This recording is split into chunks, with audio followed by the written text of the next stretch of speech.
Halo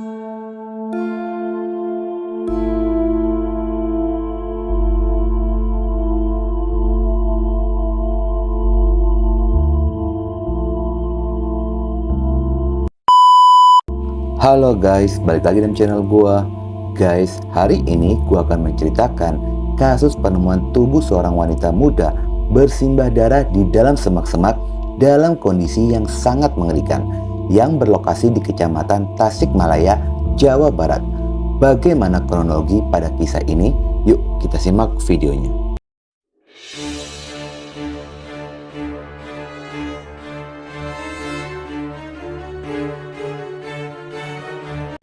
Kasus ini bermula pada hari Rabu, tanggal 29 November 2023. Warga Kecamatan Paregeng, Kabupaten Tasikmalaya, digemparkan dengan adanya penemuan sosok tubuh wanita muda yang ditemukan di dalam semak-semak perkebunan warga berlokasi di Kampung Putaran Kaler, Blok Amsali Pasir Gintung, RT 03 RW 02, Desa Putaran, Kabupaten Tasikmalaya, Jawa Barat. Penemuan ini bermula ketika ada seorang tukang rongsokan bernama Marikin berusia 47 tahun sedang melintasi semak-semak dari perkebunan warga di Kampung Putaran sekitar pada jam 15.00. Sebelumnya pada pagi hari, pada saat itu Marikin sedang berjalan kaki mencari botol minuman bekas di sana di dalam semak-semak area perkebunan warga tersebut. Semula kegiatan itu pun berjalan normal seperti biasa hingga memasuki pada sore harinya. Marikin kembali pulang dan melewati jalan yang sama. Pada saat itulah dirinya melihat ada sosok bentuknya mirip boneka. Namun dia merasa heran lantaran bentuknya yang cukup besar. Dikarenakan merasa penasaran, Marikin pun berusaha menghampiri untuk melihat dari dekat. Namun, Marikin pun langsung terkejut. Ternyata itu merupakan tubuh seorang wanita yang sedang terbaring dalam kondisi bersimbah darah menggunakan pakaian gamis dan kepalanya ditutupi oleh kerudung. Marikin langsung berlari untuk meminta pertolongan kepada warga sekitaran. Sontak membuat warga menjadi gempar dan melaporkan penemuan ini kepada pihak kepolisian. Satreskrim Polres Tasikmalaya yang menerima laporan itu langsung menuju ke tempat kejadian perkara untuk melakukan olah TKP. Meskipun dalam kondisi gelap, pihak kepolisian pun berusaha untuk mencari petunjuk dan bukti di lokasi kejadian. Dari hasil investigasi di tempat kejadian, ditemukan adanya beberapa luka robek pada bagian tubuh korban. Selain itu, adanya beberapa luka lebam. Dengan adanya luka-luka tersebut, pihak kepolisian pun menduga kuat jika korban ini merupakan korban pembunuhan. Setelahnya, tubuh korban pun segera dievakuasi menuju RSUD Dr. Soekarjo, Kota Tasikmalaya, guna dilakukan pemeriksaan lebih lanjut. Setelah polisi berhasil mengidentifikasi sidik jari korban, akhirnya diketahuilah identitas dari korban. Korban wanita ini bernama Wiwin Wintarsi, berusia 19 tahun. Warga Dusun Tenjolaya, RT 04 RW 07, Kelurahan Sindang Herang, Kecamatan Panumbangan, Ciamis, Jawa Barat. Wiwin merupakan seorang wanita muda kelahiran 5 Mei 2004 yang pada saat ini menjadi seorang karyawan swasta di Ciamis. Dia merupakan lulusan dari Madrasah Aliyah Serba Bakti Suryalaya pada tahun 2022.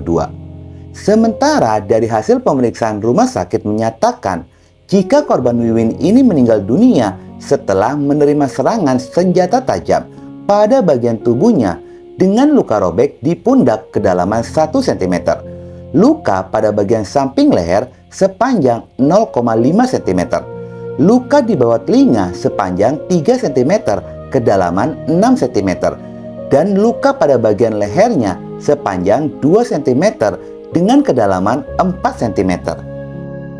Setelah penemuan ini menjadi ramai perbincangan di sosial media, terlebih warga Tasikmalaya. Banyak netizen yang merasa penasaran siapakah pelaku pembunuhan tersebut.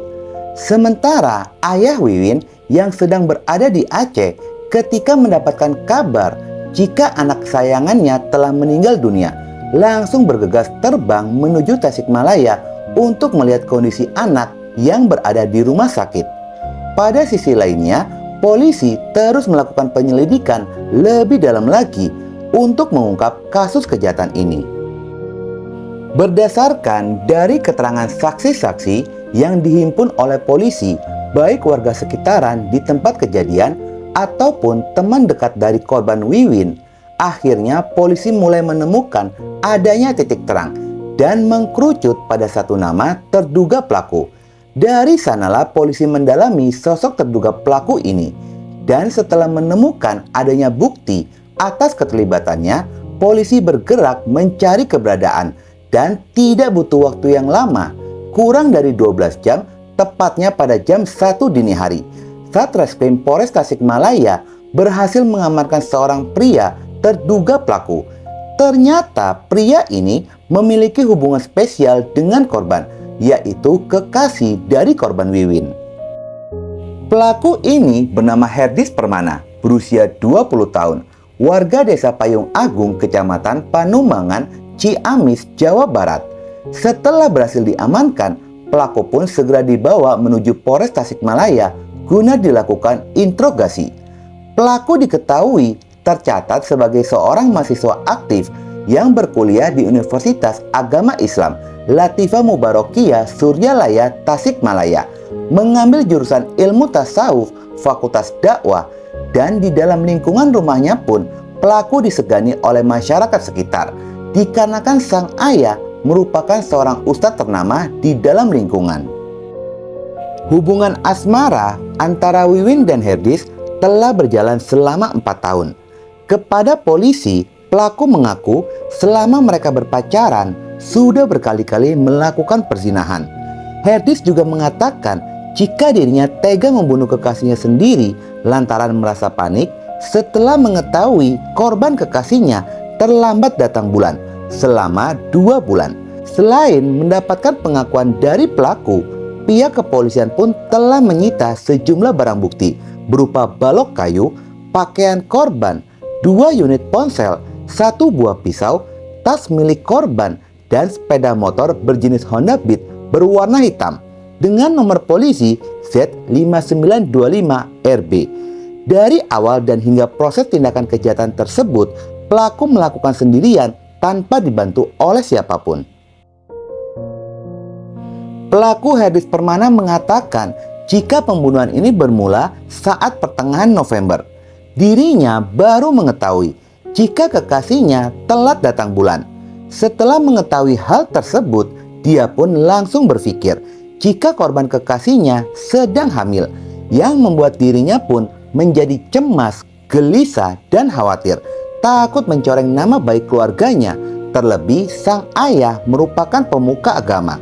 Herdis sempat berpikiran untuk meminta kekasihnya itu meluruhkan kandungannya.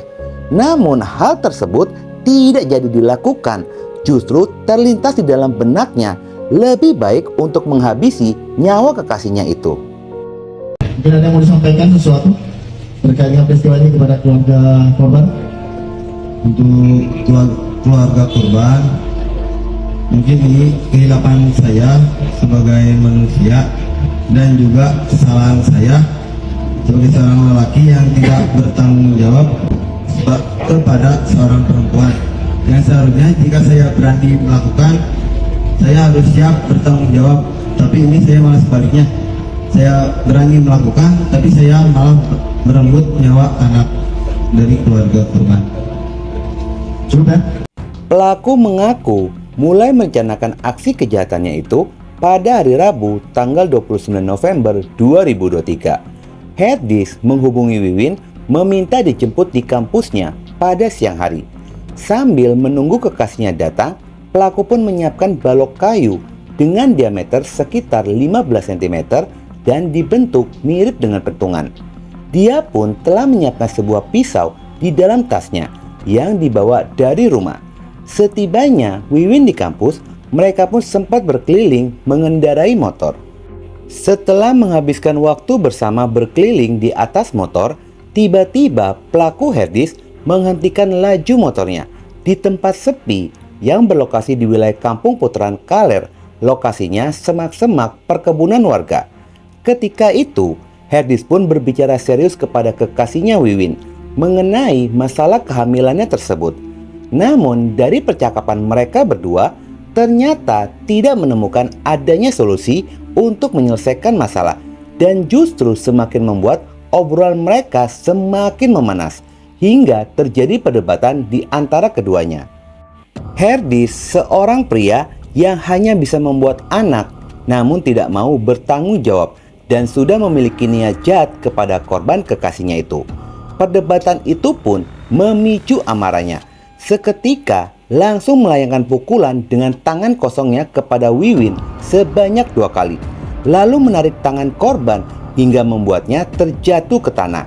Ketika melihat Wiwin sudah terjatuh ke tanah, Herdis pun mengeluarkan balok dari dalam tasnya yang sudah disiapkan sebelumnya, lalu memukul pundak korban sebanyak 2 kali dan memukul kepala korban sebanyak 3 kali hingga membuat balok kayu patah menjadi 2. Korban yang sudah tersungkur di tanah tidak membuat pelaku merasa iba dan mengeluarkan sebuah pisau dari dalam tasnya, melayangkan pada bagian vital korban, yaitu rusuk dan leher sebanyak 3 kali, hingga darah pun membasahi tubuh kekasihnya itu, yang membuat korban kehilangan nyawanya. Setelah memastikan korban ini sudah tidak bernyawa, Herdis pun bergegas pergi, meninggalkan korban sendirian dengan membawa motor milik Wiwin menuju kembali ke kampusnya untuk mengikuti perkuliahan, hingga pada akhirnya tubuh Wiwin pun ditemukan oleh warga dan Herdis Permana ditangkap di rumahnya oleh pihak kepolisian. Tubuh korban Wiwin Wintarsi sudah dikembalikan kepada pihak keluarga dan telah disemayamkan di tempat pemakaman umum Desa Tenjolaya, Desa Sindang Herang, Kecamatan Panumbangan. Kepergian Wiwin Wintarsi membuat suasana rumah menjadi histeris, dikarenakan selama ini Wiwin dikenal sebagai sosok wanita yang baik, sopan, dan pendiam. Namun sangat disayangkan, Wiwin malah bertemu dengan lelaki seperti Herdis yang membuat pihak keluarga sangat marah dan membenci tindakan pelaku ini. Atas perbuatannya, pelaku Herdis Permana ditahan di Polsek Tasikmalaya Kota dan dijerat dengan pasal 340 pembunuhan berencana dengan pidana maksimal yaitu mati.